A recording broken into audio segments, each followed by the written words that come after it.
Hi everybody, this is Leanna from Lizanne's Labradoodles. It is September 16th, 2019, and we are doing question of the week. Little Miss Shania Twain, who is 12 weeks old today, out of Izzy and Sawyer's litter, is here with us for a little bit until she gets too restless to do question of the week. The question I was asked is, what type of food? Okay, I'm going to pass you over to Daddy, okay?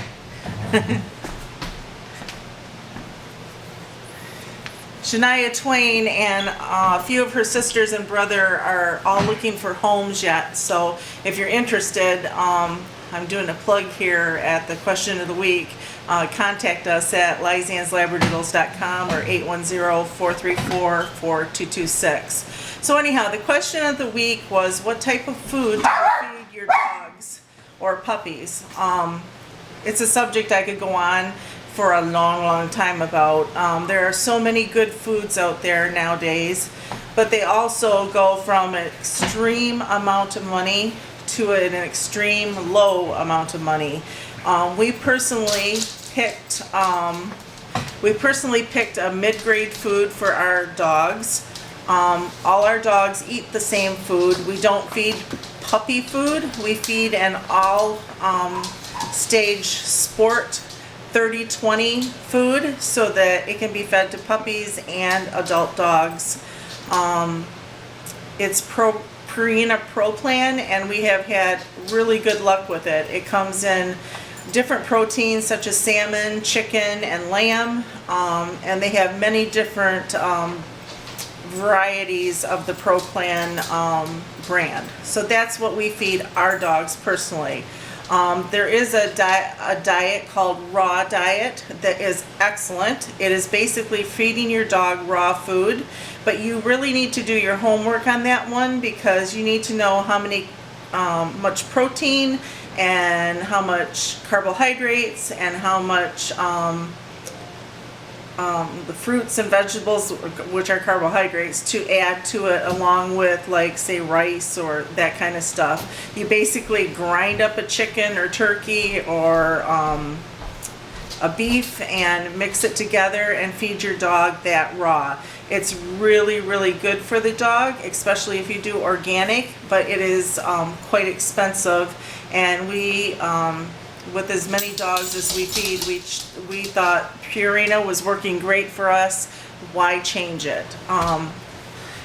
There are some really low quality dog foods out there, and I just ask that you check into them and see, is the first ingredient actual meat, or is it a meat byproduct? Because if it's a meat byproduct, you don't want to feed that to your dog. The first ingredient should always be a real protein, either it be salmon, fish, veal, venison, bison, whatever it is.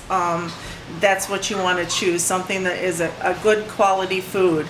And don't feel bad if you can't afford the high top end foods, because sometimes they're not any better than the mid-grade foods. Sometimes they're not as good. For a while there, everybody was feeding their dog grain-free, and it turns out that grain-free is not good for your dog. It contains so many peas and legumes that it stops the taurine, which is an amino acid that the dogs need for their heart, and it causes heart disease.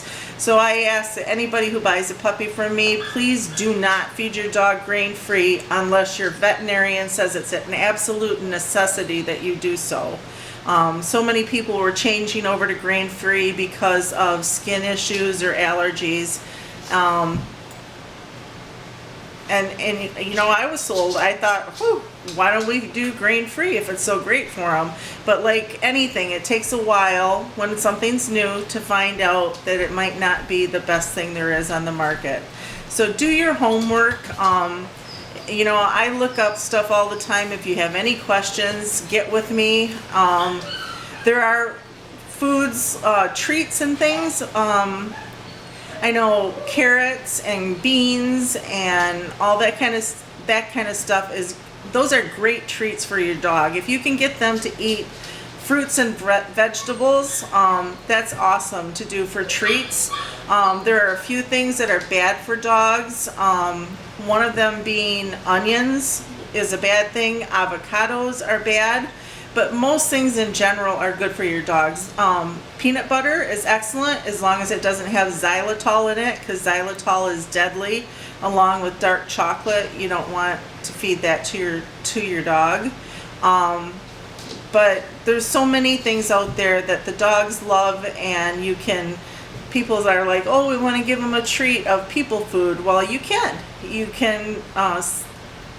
Carrots are a great treat, and dogs love them. So that's all I have for this week. If you have any questions, like I said, please don't hesitate to contact me. I'm always available. If I don't get right back to you, if you leave a voice message or a text, I will get back with you. Have a great week. Bye-bye.